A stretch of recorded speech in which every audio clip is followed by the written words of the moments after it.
Fala pessoal, sejam bem-vindos a mais uma edição do podcast da comunidade Penido. Vinícius, seja bem-vindo ao nosso podcast, cara. Fala pessoal, sejam muito bem-vindos a mais uma edição desse podcast. Conta mais aí de como que tá o ano até agora nas operações, nos mercados de Forex, de cripto, de B3, como que tem sido os aprendizados até então e os resultados dos alunos também. Conta um pouco mais disso pra gente. Cara, comecei 2024 com 3 metas, né? Porque a gente opera 3 mercados, Forex, B3 e cripto, mas as metas, principalmente, as principais metas eram: número 1, ter R$1 milhão gerenciados em mesas proprietárias no Forex. E número 2, tá fazendo muito dinheiro no mercado cripto. Eu não botei uma meta financeira, porque eu acho que isso aí é um pouco abstrato, mas eu tinha a meta de fato, ser exponencial e fazer muito dinheiro no mercado cripto. No mês de janeiro desse ano, eu transformei R$700 em 19 mil. Cheguei a bater 20, mas depois voltou para 19. E em fevereiro eu transformei R$600 de novo, só que dessa vez em 11.700. Ou seja, em 2 meses eu fiz mais de 2.000% no mercado cripto. Tô falando que é sempre que faz isso? Tô falando que eu vou conseguir isso todas as vezes? Não. Mas se você for ver as operações que eu abri ali em janeiro, que transformaram os 700 depois... Primeiro os 700 viraram 8 mil, depois viraram 12 mil, depois viraram 19. Nessas últimas operações dos 19, tiveram 2 operações que eram Solana e OP. E o alvo delas estava lá em cima no gráfico semanal. Se eu tivesse deixado esses 2 trades rolando, eu tinha feito papo de 40, 50 mil reais de lucro. Só que eu fechei antes. Então, por mais que eu acerte muito, por mais que eu seja o trader bom que eu seja, eu sempre vou estar errando, sempre vai ter alguma coisa a aprimorar, até mesmo no lucro. Então, por mais que eu tivesse transformado R$700 em 19 mil, eu continuo insatisfeito e eu fico com aquele gostinho de derrota amargo lá no fundo, porque eu sei que eu deixei um dinheiro na mesa e isso acaba me chateando. Mas está sendo um ano muito produtivo, consegui fazer bastante grana, inclusive eu não esperava um retorno tão exponencial assim no mercado cripto. E enquanto estava todo mundo ali distraído com aquela narrativa de halving, aquelas narrativas vazias no final das contas, porque halving é nada mais, nada menos do que um produto de marketing no Bitcoin, porque ele não muda nada no preço. Eu estava focado única e exclusivamente no gráfico. Foi por isso que eu previ a boa parte dos movimentos no mercado cripto, e a assertividade esse ano em cripto deve estar acima de 80%, que eu acho absurdo, muito alto. Não acho nem que isso seja sustentável a médio e longo prazo, mas enquanto está acontecendo, que bom, né? E se a gente for perder, a gente vai perder pequeno, e essa é a nossa filosofia. As operações mesmo que eu coloquei R$700, R$800, tipo essa última do Bitcoin, que foi um trade, que eu transformei R$600 em 11.700, o pessoal me criticou, falando: ah, não, você alavancou em 100x, por que você fez isso? Ué, a alavancagem tá lá pra isso. Se eu perder, eu perco R$600, se eu ganhar, eu ganho 11.700, e você tá reclamando disso. As pessoas não entendem que isso é o maior acelerador de todos. E ao invés de você procurar fazer hold, comprar Bitcoin e segurar para sempre, é só abrir uma operação alavancada em 100x, seguir um gerenciamento, entendendo para onde o mercado vai, que tu faz muito mais dinheiro que qualquer holder, né? Tá, vamos lá então. Eu tenho várias pontuações para colocar, várias perguntas para fazer dentro disso, dessa longa introdução que você já deu. Mas primeiro de tudo, por que o halving é um evento de marketing e como que isso funciona? Explica um pouco mais dessa questão. Tá, o halving, por si só, é a diminuição da recompensa dos mineradores do Bitcoin. De 4 em 4 anos, o Bitcoin diminui pela metade a recompensa dos mineradores. Ou seja, se eu tenho um computador que minera Bitcoin, toma muita energia e tudo mais, cada vez eu vou ganhar menos por isso. Inclusive, esse é um dos fundamentos do Bitcoin ser deflacionário, se valorizar mais com o tempo. Porque, em tese, fica cada vez mais difícil você ganhar Bitcoin minerando, isso faz ele ter mais valor. Só que na prática isso não muda nada, porque o que faz o Bitcoin subir ou descer não é o halving, não é quantos Bitcoins tem de oferta, e sim quantas pessoas querem comprar e quantas pessoas querem vender. Ou seja, o institucional continua mandando nesse mercado. Não à toa esse ano entrou JP Morgan, entrou Morgan Stanley, entrou Vanguard, entrou BlackRock. Todos os institucionais entraram fortes no mercado. Esse é um dos motivos do mercado ter subido tanto. Eles encheram o bolso lá nos $15 mil e agora eles estão realizando o lucro. E agora que todos os gurus estão começando a falar de Bitcoin é quando eles vão vender para lá embaixo comprar de novo. Ou seja, é uma grande manipulação. E essa história do halving para mim é só uma narrativa para manipular mais e confundir mais a cabeça do varejo, enquanto o institucional entra na hora certa e sai na hora certa também. Eles levam o preço onde eles querem para depois eles fazerem o que eles querem. Óbvio, não é algo tão direcional assim, não tem como eu te dizer e te assegurar assim, não, a BlackRock tá comprando aqui e tá vendendo ali, mas eles deixam as pegadas. Dá pra você entender, porque esses caras são muito grandes. O Bitcoin tem valor de mercado abaixo da prata, por exemplo, que é um minério muito antigo e obviamente, provavelmente vai ser superado no futuro pelo Bitcoin. Mas se for parar pra pensar, o Bitcoin ainda é muito pequeno em termos de valor de mercado, se comparar a qualquer mercado do mundo. Então, para eles é um playground ali, eles vão botando dinheiro, multiplicam de certa forma fácil, porque o varejo é muito manipulável e depois eles tiram tudo. Sim. E você diria que isso é essa questão, porque você citou a prata, você citou o ouro, tudo isso é algo palpável, ou seja, quando a pessoa ela compra compra uma barra de ouro, compra uma barra de prata, ela tá comprando algo que existe e que não existe uma volatilidade tão grande nela. Você diria que isso é sustentável a longo prazo? Por exemplo, o pessoal falando, não, porque Bitcoin é 100 mil dólares, é 500 mil dólares. E se de um dia pra noite ele virar zero, virar pó, virar nada? Como é que funciona? Pra isso a gente precisa voltar no tempo, né? O ouro, ele era o lastro de qualquer moeda do mundo. Na verdade, o dinheiro ele surgiu como um recebível de ouro. Você deixava o teu ouro no banco e o banco te dava um papel que significava aquele lastro em ouro. Ou seja, eu tenho 2 barras de ouro no banco, eu recebo um papelzinho que mostra que eu tenho 2 barras de ouro para não precisar da barra de ouro em troca de alguma coisa. E daí o dinheiro virou isso. E conforme o tempo foi passando, eles perceberam que esse colateral já não era mais sustentável, porque os governos tinham que gastar dinheiro com guerra, tinham que gastar dinheiro financiando ditadura, tinham que gastar dinheiro com um monte de coisa desnecessária, e para isso o papel moeda teve que se desvencilhar do ouro. Inclusive foi o que aconteceu no Tratado de Bretton Woods, quando o presidente Richard Nixon fez um anúncio em TV nos Estados Unidos e falou que quem tinha barra de ouro em casa era considerado criminoso contra a pátria, contra a república. Então eles confiscaram o ouro de boa parte dos cidadãos americanos, e depois disso a gente começou a ver um novo paradigma financeiro, onde o dinheiro valia cada vez mais em termos de ter mais oferta e o ouro não era mais o lastro de nada, ou seja, os governos poderiam imprimir quanto eles quisessem porque não ia acontecer nada. E por que eu tô falando isso tudo aqui? Porque as pessoas sempre falam do ouro como uma reserva de valor. Isso é verdade. Lá atrás, uma onça de ouro valia 20 dólares e hoje vale mais de 3, 4 mil dólares, se eu não me engano. Ou seja, o dólar se desvalorizou muito enquanto o ouro se manteve, de certa forma, estável. E isso é por causa da propriedade natural do ouro. Não tem como você plantar ouro, não tem como você abrir um chuveiro e cair ouro. É um minério que, naturalmente, vai custar muito para extrair e é difícil você conseguir. Então, a grande diferença para mim do Bitcoin pro ouro é que o Bitcoin ainda é algo muito mais pouco palpável. Não tem como você determinar uma propriedade, né, de fato física, que faz o Bitcoin ter aquele valor. Mas eu acredito que a médio e longo prazo o Bitcoin possa sim se tornar um ouro, porque ele está revolucionando a forma que a gente transaciona e está revolucionando a propriedade, né? Porque há 100, 200 anos atrás, a gente não tinha que pagar um imposto porque a gente tinha uma casa. Sim. Hoje em dia, a tua casa não é tua, a tua casa é do governo. Porque se você não pagar o IPTU, eles vão tomar a tua casa de você. O teu carro não é teu. Se você parar de pagar o IPVA, eles vão tomar o teu carro de você. Ou seja, nada é seu, tudo uma ilusão. E uma vez, inclusive, eu vi um vídeo muito interessante que o cara falava que a gente não tem nada, a gente tem tudo de aluguel. Se você comprar um imóvel, o imóvel não é teu, ele tá ali de aluguel. Porque se você deixar de pagar o IPTU, se você deixar de fazer manutenção, daqui a pouco chega lá meia dúzia de vagabundo, invadem teu terreno, e quando você vê, eles declararam uso capião e o terreno não é mais teu. Isso é um absurdo, pô. O terreno não é teu? Você não comprou aquilo? Você pagou, né? Então por que alguém pode tirar aquilo ali de você? Exatamente. Tem uma regra muito louca, uma lei muito louca na Espanha. Se você comprar um apartamento, comprou com o seu próprio dinheiro, se você deixar esse apartamento com alguma outra pessoa lá dentro mais de uma semana, ou um mês, eu não sei dizer o certo, essa pessoa já pode dizer que ela mora ali e ela pode declarar que ela está usando e dando uma utilidade social àquilo, fica 1, 2 anos na justiça e a pessoa consegue tomar o imóvel de você. Isso é bizarro. Isso é o comunismo no estado mais extremo de todos. Exatamente. Ou seja, a gente caminha passos largos para virar isso e a propriedade, em tese, está sendo revolucionada pelo Bitcoin. Porque ele é o único ativo que ele não é roubável pelo governo se você souber botar ele da maneira correta. Só que eu acho isso muito questionável ainda, porque não tem como a gente dizer assim, não, eu tenho meu Bitcoin aqui, mas eu tô seguro do governo. Tá, então como tu vai comer? Tu vai fazer compra no mercado com que dinheiro? Você vai ter que tirar o Bitcoin dali. Então isso acaba se tornando um pouco inviável na prática. Eu acho que é um dos grandes motivos do Bitcoin ser volátil também. Ele ainda tem muita incerteza ali dentro. Isso, mas também tem uma questão que, beleza, você fala assim, não, porque a tua casa não é tua, teu carro não é teu. E aí eles compram o Bitcoin sob o pretexto de o Bitcoin é teu.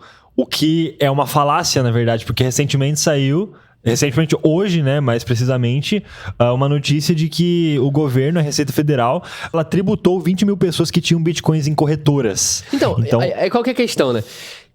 Quem consegue comprar Bitcoin e autocustodiar fora de uma corretora? É 0,00001% das pessoas, porque o resto não tem nem informação, nem sabe o que é Bitcoin. Pergunta pro tiozinho ali da esquina, ele vai falar assim, Bitcoin é golpe, sacou? Então a questão é, a maior parte das pessoas não sabe usar o Bitcoin da maneira correta. Então, o maior fundamento do Bitcoin, que é ser um ativo não lastreável, não lastreado pelo governo, isso não existe. Quando você está comprando P2P numa corretora, quando você está custodiando ele numa carteira que a corretora tem acesso. Ou seja, isso é uma grande mentira. Então, o grande fundamento do Bitcoin, ele é mascarado por esse simples argumento de que as pessoas não sabem como usá-lo. Então, das duas, uma. Ou você compra Bitcoin e autocustodia de uma maneira muito difícil, muito complexa, que pouquíssimas pessoas têm acesso, ou você vai decidir ser trader e vai ganhar dinheiro na alta e na baixa, que eu acho muito mais fácil, muito mais simples, é o que eu faço. Porque se você parar a pensar assim, Tá, eu vou autocustodiar o Bitcoin. Mas e se o Bitcoin cair 50% no ano? E se o Bitcoin cair 77%, que foi o que ele fez de novembro de 21 até, se não me engano, março de 2022? O que tu vai fazer? Vai passar fome? Sim. Não tem como você depender disso. E é por isso que eu falo, Vini, mas eu gosto muito do fundamento do Bitcoin. Cara, maneiro. Eu também acho o fundamento do Bitcoin lindo, maravilhoso. Mas eu não sou apaixonado por essa tese. Eu acho que isso pode revolucionar a humanidade. E se revolucionar a humanidade, eu vou fazer parte dessa revolução ganhando dinheiro na alta e na baixa. E não sendo dependente do caos e do passageiro da agonia, esperando o mercado subir ou cair para ganhar dinheiro. Sim, então tu diz que... porque me parece uma ideia muito lógica e muito interessante, né? Em vez de você ficar esperando o ativo subir, porque nos últimos 2 anos foi ladeira abaixo, agora ele tá voltando a subir, você consegue surfar as movimentações, certo? Como ser mais previsível, como ter uma maior assertividade dessas operações e conseguir, de fato, no médio e longo prazo, bater o cara que ficou lá só esperando, segurando o Bitcoin até subir. É um grande desafio, né? Primeiro a gente tem que entender que o cara que é holder, ele provavelmente vai perder dinheiro. Não porque ser holder não dá dinheiro. É porque o cara que é holder, no primeiro 10% que subir, ele vai querer encerrar o trade e vai querer botar tudo no dinheiro no bolso. Por quê? Porque ele não sabe o que ele tá fazendo. Na cabeça dele, se subiu 10%, pode cair 10% também. Ele não tem uma lógica financeira, prática, gráfica por trás disso. Enquanto o cara que é trader, ele tem um emocional muito mais blindado para entender o que é lucro, o que é prejuízo, como eu posso gerenciar e maximizar o lucro enquanto eu minimizo o meu prejuízo. Ou seja, o que eu tô querendo dizer é que são extremos opostos. O cara que é holder é muito mais difícil de fazer isso. E eu já apanhei muito no mercado cripto, porque antes eu não sabia entender e maximizar os ciclos. Isso é muito difícil. É muito difícil você entender quando o mercado vai subir, quando o mercado vai cair, quando é a temporada das altcoins, quando é a temporada do Bitcoin por si só subir. E você precisa ter um discernimento muito grande e estar exposto.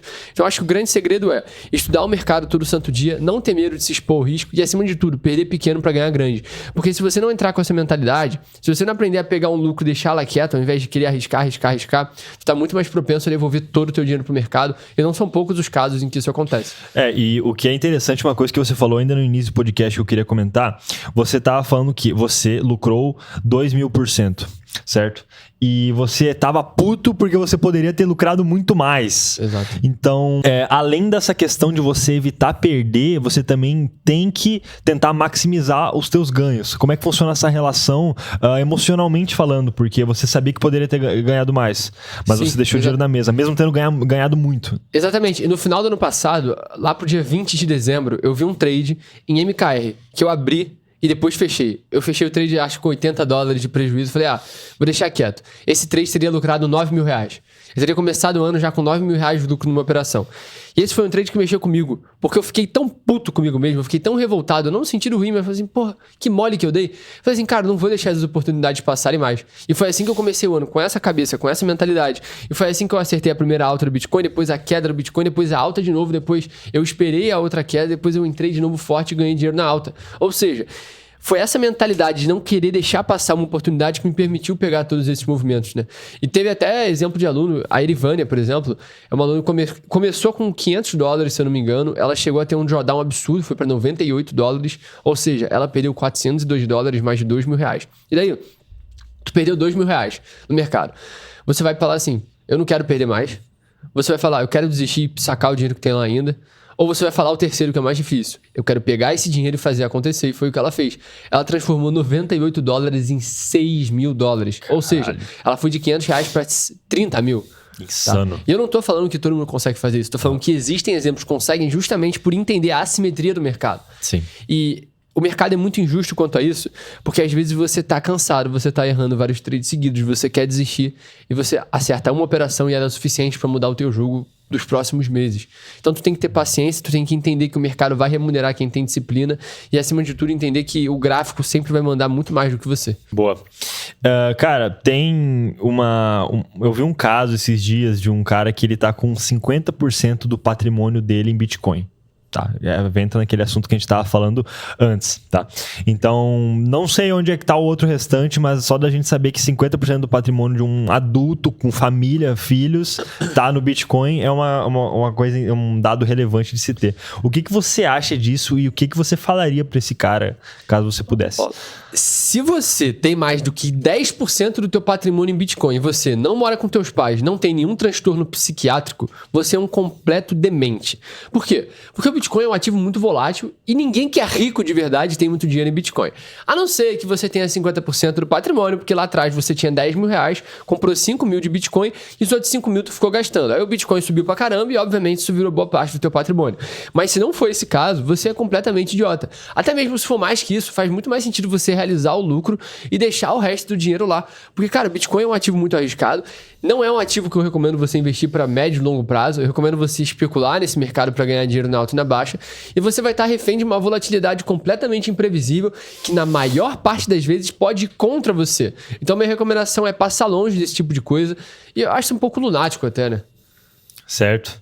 E quando se fala do trade, no day trade, né, de maneira geral, da grande massa, assim, principalmente das pessoas que ainda não conhecem o teu jeito de operar, você só vê pessoas frustradas que perderam dinheiro e existem até matérias dizendo que mais de 90% desses profissionais perdem dinheiro. Como é que você enxerga esse lado do mercado e o que você acredita que fez você sair dessa estatística e os alunos também saírem dessa estatística? Eu acho que todo mundo que começa em qualquer profissão é propenso a virar estatística. Quando você começa a tentar ser médico, você é propenso a virar estatística, primeiro de não passar para medicina, depois de desistir da medicina, depois de fazer medicina e acabar em outra carreira, depois de ser um médico fracassado. Ou seja, o mais propenso é você sempre pro lado menos bem sucedido, em qualquer carreira, não importa o âmbito da tua vida. E no trade é a mesma coisa. Só que existem umas pesquisas, assim, que pesquisa furreca, né? Ainda mais a FGV, que é uma instituição muito renomada e de fato muito antiga, que eu respeito muito, mas essa pesquisa é completamente mentirosa. Eles pegam 4 estratégias de day trade, estudam grupos completamente aleatórios e dizem 90% dos day traders perdem dinheiro. Tá, beleza, 90% perdem dinheiro, então eu quero estar nos 10%, pô. E se 99% perderem dinheiro, eu vou estar no 1%. Então, ao invés de você estar preocupado na maioria, você tem que estar focado assim, pô, o que a minoria está fazendo? Como que eu posso operar junto com o institucional? Porque quando você opera, digamos que eu e você somos traders. Eu não estou operando contra você. Nós dois estamos operando contra a Wall Street, contra os grandes traders lá da Faria Lima, que estão operando pesado no mercado. Então, tu tem que parar de ser otário e achar que você está lutando contra estratégiazinha de padrão gráfico, contra estratégiazinha de FR. Você tem que falar assim, cara, onde que o institucional tá entrando nessa porra? O que esses caras estão vendo que eu não tô vendo? Aonde que o stop dele está? Aonde que a entrada dele está? É isso que você tem que pensar. E a maior parte das pessoas bota stop justamente abaixo de um fundo e é facinho de manipular e é justamente ali que a gente entra e faz dinheiro. E você diria que a grande diferença entre o jeito que você opera e o jeito que as pessoas da massa operam é qual? Qual seria o grande diferencial e o que vocês fazem para ver onde é que o institucional está indo e não repetir os passos das pessoas que perdem dinheiro no mercado? Eu não uso indicador. Indicador é uma das maiores burrices que já inventaram, porque o indicador ele só indica. É que nem eu chegar pra você e falar assim, você vai dirigir no trânsito pelo sinal da sua câmera de ré. A tua câmera de ré vai te mostrar se você tá batendo em alguma coisa, mas não vai te dizer pra onde você tem que ir. Não vai te dizer como fazer uma ultrapassagem. Ou seja, ela vai te dar o sinal, mas ela não vai te dar o caminho. E a mesma coisa no mercado. O institucional, ele não tenta prever o que o mercado vai fazer, ele não tenta ver um cruzamento de média móvel com, sei lá, qual banda de Bollinger. Você simplesmente entende aonde o institucional tá entrando, qual o order flow do mercado, ou seja, para qual lado ele está indo, aonde há liquidez mais suscetível, ou seja, buy side ou sell side liquidity, e como você pode ganhar dinheiro com o institucional. Ou seja, você entende onde estão os topos, os fundos, entende qual região vai ser manipulada, qual região tende a ser manipulado em breve e como você pode ganhar dinheiro sofrendo esses movimentos. Para mim é muito mais fácil.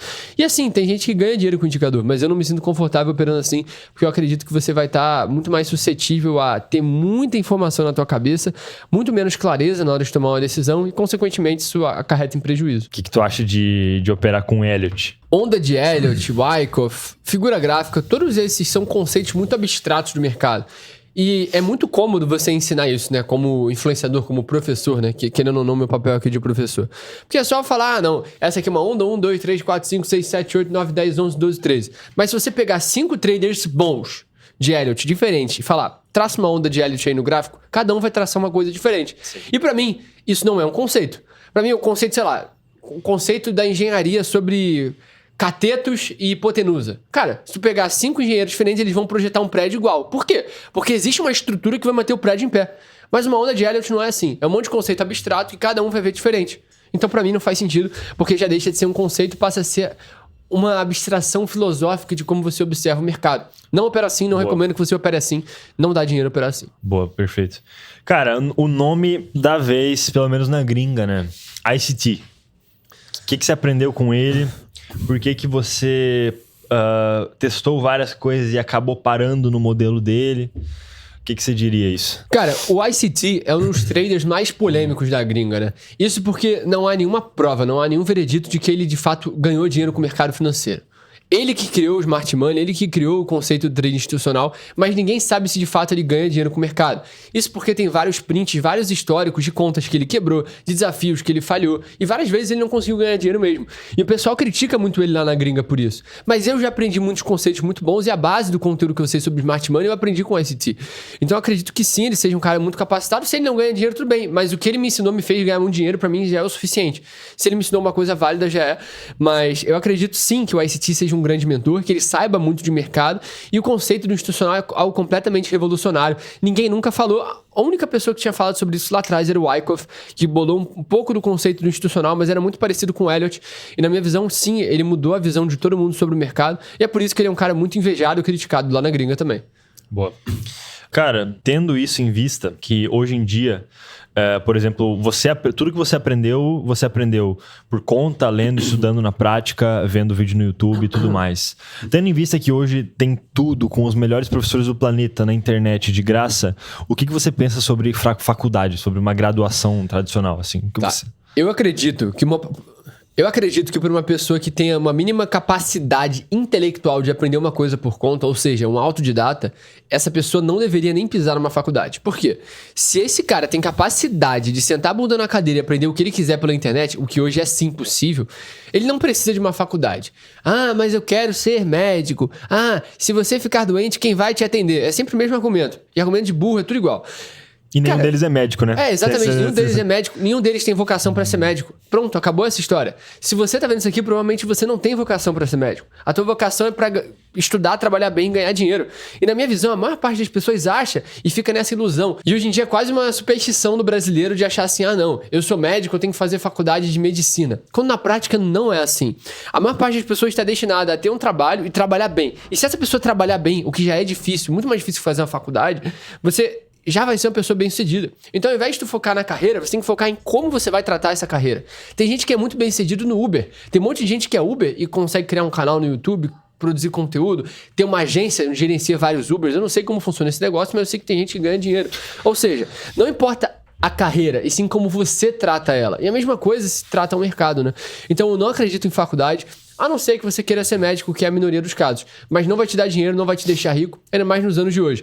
Uma faculdade vai te ensinar com 5 anos de atraso, que não funciona mais, e vai te deixar mais atrasado. E digo mais, o professor de faculdade não era quem tinha que estar te ensinando. Porque o cara que dá aula na faculdade de administração, quantos negócios tu acha que ele administrou? Nenhum. Zero. Então pronto, ele não tem que te ensinar a fazer o que ele não faz. Primeiro que administrador nem tem tempo, né? Essa é uma parada. Tu pega um empreendedor de verdade, o cara não tem tempo pra te dar aula sobre gerir um negócio.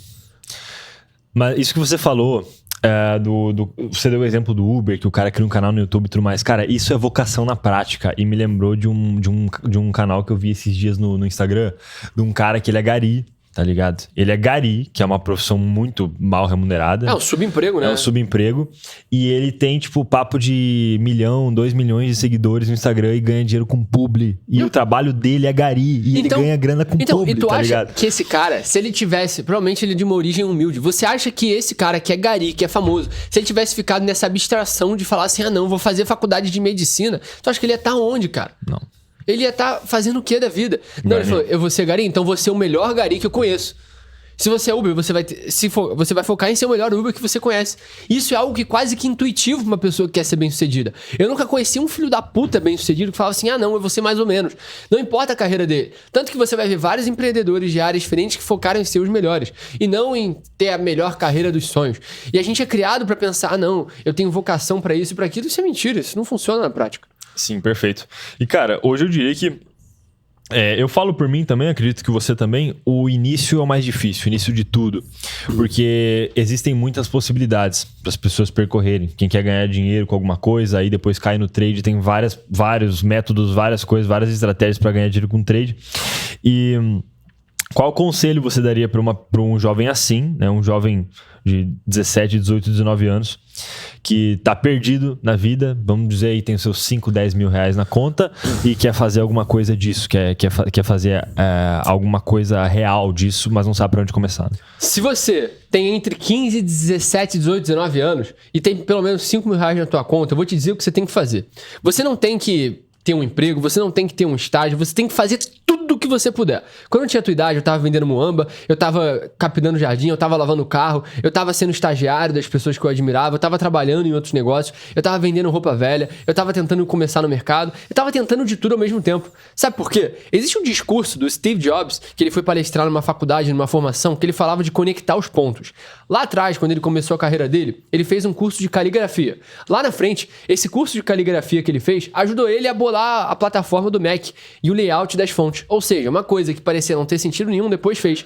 E essa é a mesma lógica de você tentar de tudo. Porque quantos mais pontos você coloca na tua trajetória, mais fácil vai ficar de conectá-los no futuro. E se você é jovem, você tem tempo para gerar essa bagagem. Então, se expõe ao maior número de coisas possíveis. Se expõe ao maior número de situações e hipóteses possíveis. Porque assim a tua chance de dar certo na vida é muito maior. Eu fui designer, eu escrevia a página, eu gravava conteúdo, eu editava vídeo, eu escrevia conteúdo para outras pessoas, eu mandava e-mail pros outros pedindo emprego, eu tentava de tudo, e alguma hora ia dar certo, era inevitável. Então você tem que trabalhar o suficiente pro teu sucesso ser inevitável. Você não tem que dar chance pro fracasso, você não tem que passar o teu tempo focando em escola, em coisas abstratas que não vão mudar o teu futuro, porque senão todo filho da puta que estivesse na escola ia ter uma carreira melhor que a tua e tu sabe que isso não é verdade. Boa. Como que você enxerga o cenário nacional, digo, do Brasil, pro tipo de profissional que você está querendo formar, que é o trader, né? Como é que você visualiza hoje da tua experiência internacional com pessoas que operam mercado? É que no Brasil o mercado de trade é muito sujo, né? As pessoas... Quando eu falo pra alguém que eu sou trader, o pessoal acha que eu tô de sacanagem, tá ligado? Acha que eu tô caçoando. O pessoal acha que, de fato, é uma parada de sacanagem. Que acha que trade é a mesma coisa que aposta. Acha que trade é a mesma coisa que cassino e não tem nada a ver. Trade é um mercado sério. Óbvio, tem as pessoas que mancham a mensagem do mercado, assim como qualquer outro. Vai ter gente que mancha a mensagem da medicina. Vai ter gente que mancha a mensagem da dermatologia. De qualquer mercado. E no trade é a mesma coisa. Tem um monte de guru que, em prol de conseguir ganhar mais dinheiro mentindo e vendendo curso, eles te dizem que você vai ficar milionário em um dia operando opções binárias e, na verdade, você sabe que nem eles ganham dinheiro e como você vai ganhar, né? Por que tu enfatizou opções binárias? O que tem? Opções binárias é o maior golpe do mercado financeiro dos últimos anos. Porque o que eles fazem? Pegam os ativos sérios, Bitcoin, euro, sei lá, não sei nem se tem bolsa, mas enfim, eles pegam Forex, principalmente, e criptomoedas, e botam lá numa corretora de opções binárias, tudo bonitinho, um layout bonito pra caramba. E, na verdade, aquilo ali é um cassino. Eles transformam aquilo no cassino. O nome opções binárias já sugere isso. Tanto que elas são investigadas pela CIA, pela FBI, pelos órgãos que regulam o mercado financeiro justamente por isso. Por quê? Porque as opções binárias, ou você dobra o teu dinheiro ou você perde tudo que colocou. Então a tua assimetria sempre vai ser muito ruim. Então a minha recomendação para qualquer pessoa que esteja pensando nisso é: fique longe das opções binárias, elas vão te fazer perder tempo. E guruzinho que vende curso de opções binárias, que tenta te mandar link de corretora de opções binárias, saiba, ele só quer te enganar. Ele ganha dinheiro em cima do teu prejuízo e eu boto a minha mão no fogo por isso. Porque eu infelizmente já conheci e tive o desprazer de saber que eles fazem isso. Assim como o pessoal de cassino ganha dinheiro em cima do teu prejuízo, assim como o pessoal de apostas esportivas, o pessoal de corretora de Jack Option, essas coisas também ganha dinheiro em cima do teu prejuízo. Bom, cara, uma pergunta mais pessoal, eu acho, acredito, né? Por que você trabalha com venda de comunidade, de curso, de infoproduto, sendo que você ganha dinheiro no mercado como trader?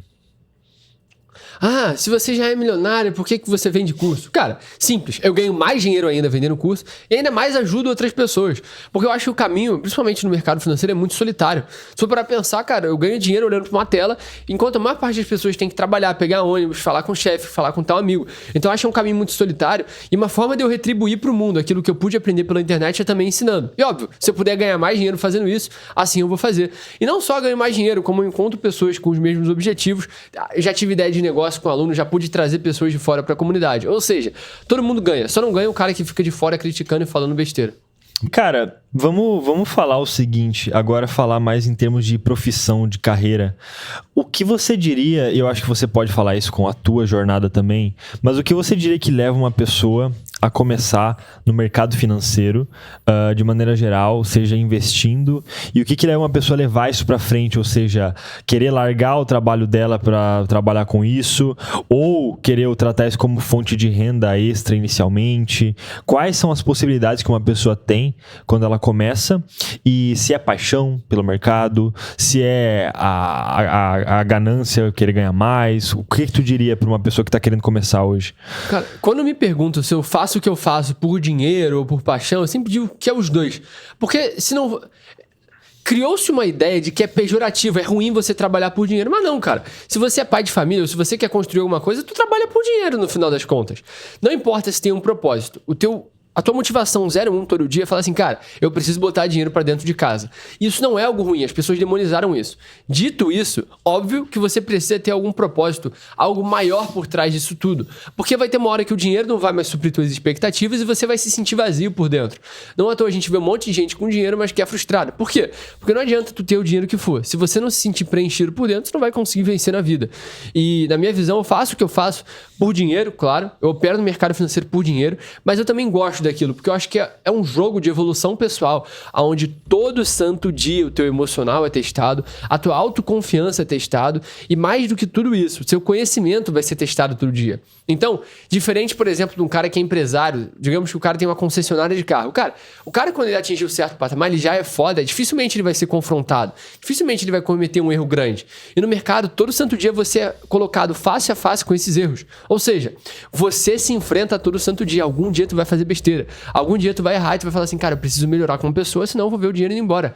Então, é um desafio absurdo e é muito gostoso pra quem sabe vivenciar e sentir, pra quem gosta de abraçar esse caos e fazer desse uma oportunidade de crescer como pessoa. Show. Então tu diria que existe um traço de personalidade nesse tipo de profissional, que é a questão do abraçar o risco, de fato, né? Sim, porque perceba, se o cara é covarde, se ele quer sempre o caminho mais fácil, mais prático, ele nunca vai querer o mercado financeiro. Porque o mercado financeiro é justamente o oposto disso. Por mais que seja fácil tu ganhar dinheiro em casa, tu não tem que pegar ônibus, não tomar desaforo no chefe, é difícil pra caralho quando você olha e fala assim, cara, eu perdi dinheiro porque eu fui incompetente.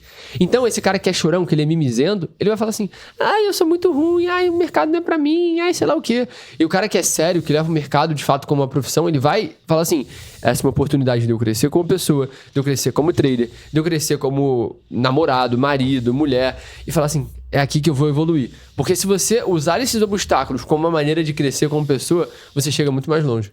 Show.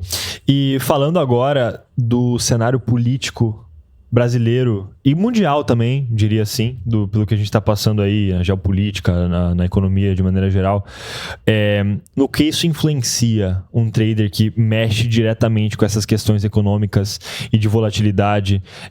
Como que funcionam os percalços macroeconômicos dessa profissão? Cara, eu acho que é uma das grandes vantagens do trade, porque, número 1, você ganha em dólar, você ganha em moeda forte. Então, você nunca vai ficar suscetível aos altos e baixos macroeconômicos ou geopolíticos do mundo. Óbvio que certas incertezas acabam deixando o mercado mais volátil. Mas como eu opero gráfico, é única e exclusivamente gráfico, eu não sou suscetível a nada disso. Então, se o mercado cai, eu ganho dinheiro. Se o mercado sobe, eu ganho dinheiro. Então, quanto a isso, isso não muda em nada na minha vida e eu acho isso muito bom. Porque tem outras carreiras que dependem muito disso. Se você, sei lá, é vendedor de uma loja de varejo, você depende muito dos juros, de tal coisa. Se você trabalha com mercado imobiliário, você depende muito dos juros, você depende muito do ciclo econômico. No trade não, cara. É um negócio completamente estável nesse aspecto. Ou seja, o que todo mundo diz que é instável, o que todo mundo diz que é uma das profissões mais arriscadas do mundo, na verdade é uma das mais estáveis, porque no final das contas, todo santo dia tu tem a mesma oportunidade no mesmo gráfico, né? Era mais fácil ganhar dinheiro no governo Bolsonaro ou no Lula?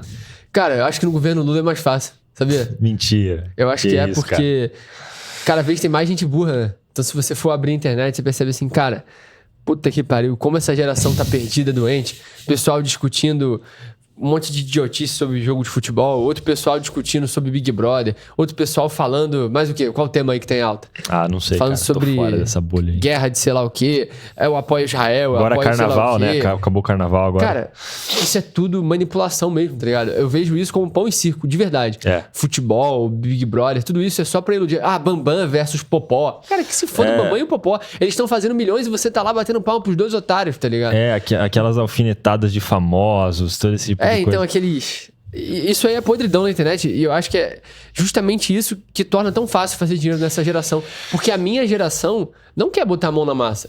A geração dos nossos pais, e a gente, por exemplo, a história do meu bisavô que veio pro Brasil, ele catava latinha pra juntar dinheiro, depois ele foi conseguindo criar um negócio aqui, criar um negócio ali e conseguiu construir um patrimônio legal. Enquanto isso, as outras gerações hoje em dia, o cara quer ficar em casa ganhando dinheiro do TikTok e fazendo um monte de merda. Ou seja, a gente vive a geração mais fraca da história. Porque enquanto as gerações antepassadas estavam dispostas a colocar a mão na massa, a nossa geração, a geração Z, quer ficar em casa fazendo porra nenhuma. E é por isso que essa geração vai se fuder muito. Porque tá acabando o emprego de home office, que a inteligência artificial tá substituindo todo mundo, e esse pessoal não tá disposto a virar mecânico, a virar eletricista, a virar chaveiro. Só tem chaveiro velho, só tem eletricista velho. Por quê? Porque as pessoas novas não estão dispostas a botar a mão na massa. É por isso que eu sempre falo, tu quer ganhar dinheiro, tu tem 20 anos, sabe falar inglês, tem mais de 20 mil reais na conta, vai virar entregador nos Estados Unidos. Tu vai ganhar mais que qualquer emprego de home office no Brasil. No Brasil. A não ser que tu vá criar um negócio, vá ser trader, alguma coisa assim. Ou seja, a inteligência artificial tá acabando com a frouxidão dessa geração e tá fazendo alguém se movimentar. E é por isso que daqui a 10, 15 anos a gente vai ver o efeito disso. Que é uma escassez de mão de obra prática e muita gente em casa coçando o saco querendo ser home office. Ei, mas antes você falou ali a parada do TikTok. Não tem uma galerinha aí ganhando dinheiro com TikTok, hein? O que tu acha, Dia? Não tem como ganhar dinheiro com TikTok, não? Outro dia eu vi um anúncio falando que as pessoas estão ficando milionárias fazendo vídeo pro TikTok. Eu achei isso muito engraçado. Porque, primeiro, quem fica milionário botando vídeo de TikTok é quem vende curso ou quem é o dono do TikTok. Porque ninguém fica milionário postando vídeo de TikTok. Quanto que paga por visualização lá? Acho que é 10 centavos a cada 1000 visualizações. 10 centavos a cada 1000 visualizações. Ou seja, pra você ganhar R$1, você precisa de 10 mil visualizações. Pra você ganhar R$100, você precisa de 100 mil visualizações. É isso? Sim. Então, tipo assim, cara, a gente tá falando que você precisa botar 2 milhões de visualizações por mês no perfil, botando o vídeo dos outros, pra ganhar R$2 mil no mês. Chega uma hora que isso não é mais sustentável, o TikTok tá inclusive banindo conta Dark, tá? Que isso aí é conta Dark, pra quem não sabe. Então, o que eu acho sobre isso aí, TikTok? Você tá fazendo uma coisa que não é certa pra começar, porque conta Dark não é algo moral e nem legal no TikTok, que eles banem tua conta, porque tu tá flodando o TikTok com vídeos de outras pessoas que já tem conta lá. E número 2, cara, isso não é um emprego sustentável. Se hoje o meu filho que tivesse 18 anos e falar assim, o que eu faço, pai? Eu ia falar assim, cara, pago aqui, vai para os Estados Unidos, vai pra Europa, vira entregador lá que tu vai se dignificar como homem. Eu prefiro isso do que ele fazer corte TikTok, coçando um saco em casa e sugando o dinheiro dos pais. Eu prefiro 1000 vezes isso. Perfeito, cara. E antes você estava falando da geração, né? Da nossa geração atual. Qual você diria que seria o caminho, a saída para quem não quer correr risco no mercado financeiro? Você diria que é concurso público? Você diria que a pessoa tem que trabalhar de CLT? Você diria que tem que virar mecânico, fazer trabalho manual, que você está falando que vai ter uma escassez em breve desse tipo de trabalho, que ninguém mais quer fazer? Qual que é a saída para esse pessoal? Cara, concurso público te afasta tanto da riqueza quanto da pobreza. Então, se você não quiser morrer de fome, e ainda mais no Brasil, onde de fato há uma escassez de emprego muito grande para o cara que está começando do zero, sim, pode ser um caminho. Mas eu também não acho que concurso público seja a salvação da tua vida. Não conheço nenhum concursado que seja rico, a não ser que ele tenha construído outro negócio ou passado em 5 concursos e trabalhe com 5 coisas diferentes e não tem tempo pra nada. Então, na minha visão, o concurso público pode ser um trampolim pra você começar a ganhar um salário e procurar se dedicar em outras coisas. Até porque, nos anos passados, né, quando a gente tinha uns 10 anos de idade, eu via o cara que ganhava 15 mil por mês vivendo bem. O cara que ganha 20 mil por mês tinha uma vida boa. Hoje em dia, 20 mil por mês, você paga as suas contas, você vive uma vida confortável, mas você não é rico. Antigamente você era quase rico. Então, não dá pra você ser rico com concurso, mas tu pode usar isso como trampolim, o que eu vejo a minoria das pessoas fazendo. Sem contar que grande parte do funcionalismo público tá sem um grande reajuste faz um bom tempo. Sim, eles não reajustam mais, né? Enfim, não vale a pena, na minha visão, ser funcionário público, ainda mais se você é jovem, tem energia, tem capital intelectual. E, cara, se tu passa no concurso, não é burro. É difícil passar no concurso. Uhum. É mais um concurso, sei lá, defensor público, desembargador, juiz, isso é muito difícil. Sim. Se o cara tem capacidade intelectual pra isso, eu não tenho dúvida que ele consegue construir um negócio muito melhor que isso. Ah, mas eu trabalho numa empresa que eu ganho 20 mil por mês. Tá, quanto de valor você gera para essa empresa? Quanto de valor você poderia estar gerando para o teu negócio se você tivesse criado? Então, é esse questionamento. Então, ao invés de você se ater a um emprego e ter a mente fechada, você fala assim, cara, se eu tô nesse lugar e eu gero tanto de lucro, eu posso gerar isso para mim também. Então, não quer correr risco? Eu acho que a primeira coisa que você tinha que fazer é se embrulhar no edredom e se jogar no caixão, porque a vida é correr um risco por natureza. Mas eu acredito que se você é jovem, você não quer correr risco, você quer ganhar dinheiro, você tem que procurar um meio para primeiramente multiplicar o dinheiro que você tem. Digamos que você tem R$2.000. Tu pega esses R$2.000 e compra em vários produtos e começa a revender. Nem que seja iPhone, nem que seja roupa, o que quer que seja. Você vende suas coisas em casa, tá ligado? E você junta seus primeiros R$10.000. Cara, então, né, falando também da questão do jovem de 18, 19 anos, você começou tudo na vida muito cedo. E uma pergunta bem pessoal agora, e que pode servir de reflexão para você também. Como os teus amigos de infância, teus conhecidos, teus parentes passaram a ver você e como eles reagiram quando viram você aos 18, 19, com a mulher grávida, casando, construindo a própria vida cedo? Como é que foi isso? Cara, eu acho que antes de tudo gera uma estranheza, né? Porque eles estão... Eu sou de uma família onde eu sou o primo mais novo, então eu sou tipo o mascote da galera. E eu sempre fui visto assim, que ele é inteligente, ele sabe o que ele tá fazendo, ele sabe das coisas, mas é sempre assim, ele tá começando tal coisa. E do nada, aquele moleque passou anos e anos na caverna estudando, aonde em festa de família eu ficava mais recluso, estudando, lendo livro, entrava lá, quando tinha uma coisa na casa dos meus pais, eu ia pro quarto trabalhar. Do nada eu apareci com dinheiro na conta, viajando o mundo, comprando meu primeiro carro, uma BMW com 18 anos, sem ter carteira ainda. Depois eu apareci pensando assim, porra, eu vou casar, eu noivei, depois a minha esposa ficou grávida, a gente casou e tudo mais. Ou seja, as coisas foram muito rápidas. E para essas pessoas isso pode até não fazer tanto sentido, porque foi algo muito repentino. Mas dentro da minha trajetória, eu cresci e evoluí 10 anos em um. E é isso que eu sempre falo. Se você tem entre 15 e 25 anos, são os anos de cachorro, né? Um cachorro, ele vive 10 anos. E um ano do cachorro vale como 10 nossos. Mesma coisa vale pra gente, quando a gente tem entre 15 e 25. O que tu faz entre 15 e 25 vai equivaler e vai recuar pro resto da tua vida. Ou seja, se você tem entre 15 e 25 anos, tu tem que plantar o máximo de sementes possíveis.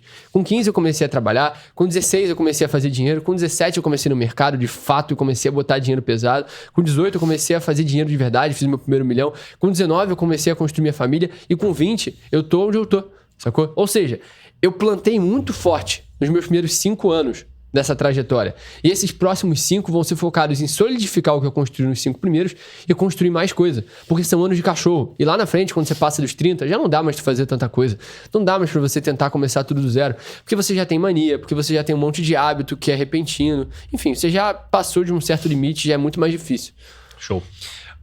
Cara, eu acho que pra encerrar aqui, né? Você contou sobre o teu episódio, teu período de ansiedade. De ansiedade, que é um mal do século dos jovens, né? Como é que você superou isso e como é que você fez para que isso não fosse um meio de se vitimizar como muitas pessoas utilizam hoje em dia? Cara, eu passei por uns episódios e uns maus bocados com ansiedade, depressão e tudo mais. Pra você ter ideia, eu fazia um curso de inglês na época, eu não conseguia entrar na sala de aula, eu ficava no banheiro chorando. E, enfim, tiveram vários episódios diferentes, né? E tiveram, acho que 3 coisas que me ajudaram a lutar contra isso. E antes de tudo, foi exercício físico. Era a única maneira que eu encontrava de eu sair, de certa forma, do meu estado normal, de estar ali no mesmo lugar, no mesmo ambiente, com as mesmas pessoas, e ficar num ambiente onde eu estava estressando o meu corpo. Então, isso já me deu um estalo. Eu preciso cuidar do meu corpo. Número 2, eu tinha que mudar de ambiente. E o primeiro passo para mudar de ambiente foi mudar as companhias ao meu redor. Foi mudar os meus amigos de escola e falar assim, cara, amigo de infância é pra ficar na infância, não é pra eu carregar pra minha vida toda. Por quê? Porque agora eu luto por uma coisa e essa pessoa luta por outra. Eu tenho que rumar pra quem tá indo pros mesmos horizontes, como já dizia São Tomás de Aquino, né? Idei velha, idei nole. E por último, eu acredito que eu ter casado, me aproximado de Deus, ter tido uma vida religiosa, não sou nem exemplo de nada. Estou falando que eu comecei a adotar isso mais pra minha vida. Isso me ajudou a ter uma perspectiva muito mais sobrenatural e transcendental da vida. Entender que isso vai muito além só do que tá nesse plano. Então eu acredito que esses foram os principais fatores. Eu podia ter me vitimizado, eu podia ter usado isso como desculpa, porque se eu tinha problema psicológico com ansiedade, eu não poderia operar no mercado. Eu podia ter usado isso como artifício para me afastar da escola e ao mesmo tempo não trabalhar e usar isso como uma muleta. Mas eu fiz disso justamente um trampolim para eu crescer como pessoa, para eu me desafiar mais. Eu acredito que a ansiedade foi boa para mim, cara, porque a ansiedade sempre me fez me comparar com os outros, ou seja, eu sempre falava eu tenho que ser melhor. A ansiedade me fez me preparar para os piores cenários possíveis, porque eu sempre estava pronto pro pior. E a ansiedade sempre me fez ter medo de não ser o que eu queria ser. Ou seja, eu tinha na minha cabeça todos os meus piores inimigos. E ninguém podia ser pior do que eu mesmo pra mim. Ou seja, eu me tornei meu pior inimigo para que eu me tornasse a melhor pessoa que eu podia ser. E isso foi um grande insight. E se eu tivesse que passar por tudo de novo, eu passaria com o peito aberto. Porque uma pessoa que passa por um episódio como esse tem muito mais... Tá muito mais... Tá muito mais Blindado. inclinada a ter sucesso. Perfeito. Para finalizar, antes você deu o conselho para jovens que estavam começando, agora, um pouco mais específico, dá um conselho para traders iniciantes, pessoas que estão começando, que já passaram da fase de ter direcionamento, agora elas sabem o que elas querem, vão começar no mercado financeiro. Então, olha para a câmera e dá um conselho para traders iniciantes. Se você é trader iniciante, você precisa entender que a tal da consistência não existe. Se você fica naquela, não, quero ser um trader consistente, eu quero isso, eu quero aquilo, você nunca vai conseguir ganhar dinheiro. Porque a única coisa que te dá dinheiro de verdade é sentar a bunda no gráfico e operar. E a consistência vem depois, é quase que uma consequência. Ninguém opera, ninguém vira empresário falando assim, eu quero ser milionário. Todo mundo vira empresário porque tem um problema para solucionar e depois fica milionário. E a mesma coisa se dá no trade. Se você quer ganhar dinheiro, ele vem como uma consequência de um trabalho bem feito. E se eu tivesse que começar hoje do zero, eu focaria em operar com operações de 2-1 de risco e retorno, porque elas só precisam de uma assertividade de 34% para serem positivas. Ou seja, se você errar quase 6 a cada 10 operações, você mesmo assim continua no positivo. Ou seja, no longo prazo, você vai perder muito menos dinheiro para o mercado. Então opera no 2-1, no modelo simples e específico, eu opero assim, inclusive. E com isso validado, vai escalando, vai começando a operar outros mercados. O mercado cripto é um ótimo meio para você conseguir escalonar o teu capital, ter uma expansão, um resultado mais exponencial. E conforme o tempo passa, você vai começar a colher os frutos disso. Mas não se cobra, seja duro com o processo, gentil com o resultado, que eu tenho certeza que você vai colher os frutos disso se você respeitar isso tudo, for consistente e disciplinado. Que esse é o maior desafio de qualquer trader e é por isso que eu recomendo você cuidar da tua rotina, para você não comer muita besteira, para você cuidar do seu corpo e tudo mais.